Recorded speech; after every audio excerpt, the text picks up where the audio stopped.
What would you do if you discovered that the scars on a body could hold the darkest secrets of a murder? Today, I'm going to tell you the unsettling story of the collection of scars, a tale that takes us to the darkest corners of the human mind. Imagine a forensic pathologist, a seemingly ordinary man, dedicated to his work with a fervor that only the truly passionate can understand. Over the years, he has examined countless bodies, each with its own tragic story. However, there is something peculiar about him, something that his colleagues and the police are unaware of.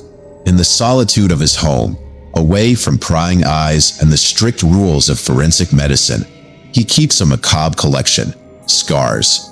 These are not just simple pieces of cut and preserved skin. Each scar is a silent witness to an unsolved crime, a secret buried under layers of tissue and years of oblivion.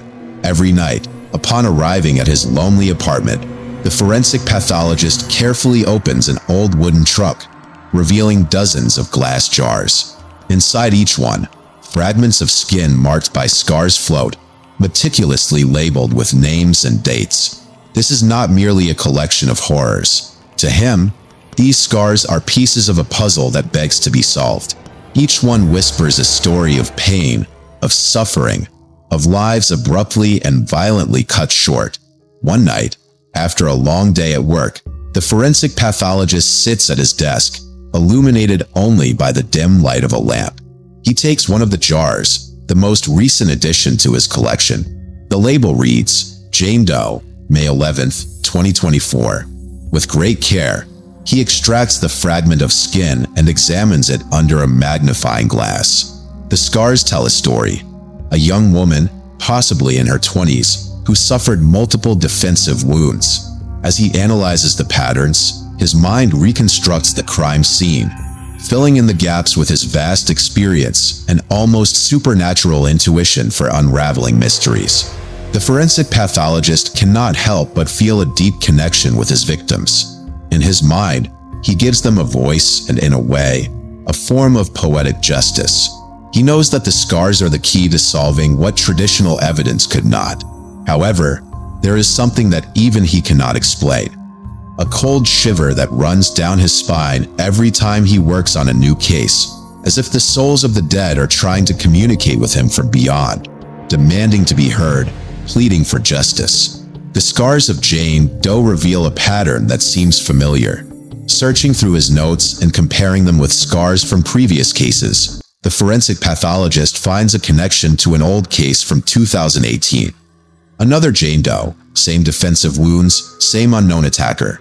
The revelation shakes him to his core. This is not an isolated case, but the work of a serial killer who has eluded the police for years. The forensic pathologist realizes that he holds the key to stopping this monster, but he also knows that revealing his collection could mean the end of his career and, perhaps, his freedom. Nevertheless, the weight of the victims' souls and the urgency to stop the killer drive him to act. Secretly, he sends an anonymous letter to the police, detailing the connections between the cases and providing clues that only someone with his knowledge could identify. The hunt begins, and while the authorities investigate, the forensic pathologist continues to collect scars, hoping for the day when all the pieces of the puzzle will fit together and the truth will come to light. The narrative becomes increasingly intense, with the forensic pathologist playing a dangerous game of cat and mouse with the killer, with neither knowing the other's identity. Each new body that arrives at the morgue is another piece of the disturbing puzzle. The forensic pathologist becomes an obsessive detective, deciphering the signs that others overlook, while his collection grows and his obsession deepens. The city begins to whisper about an angel of death, a specter that watches from the shadows and leaves its mark on the bodies of the unfortunate. With each new body that arrives at the morgue, the forensic pathologist feels the pressure and responsibility increase. He begins to obsess over finding hidden patterns, spending entire nights examining the scars under different lights and magnifications. He spends hours reviewing old files, looking for any connection that might have been overlooked. His health starts to deteriorate, and his colleagues notice that something is wrong, but he cannot stop. He feels he is close to something big, something that will change his life forever. One fateful evening, he stumbles upon a scar that he recognizes immediately, not from an anatomy book or an old morgue file, but from his own past. It is a scar that he himself inflicted years ago, during a dark period of his life. This discovery forces him to confront a devastating truth. The killer has been closer than he ever imagined. The scar is a personal message, a macabre invitation for a final encounter. With his heart pounding, the forensic pathologist follows the clues that lead him to a face-to-face confrontation with the killer.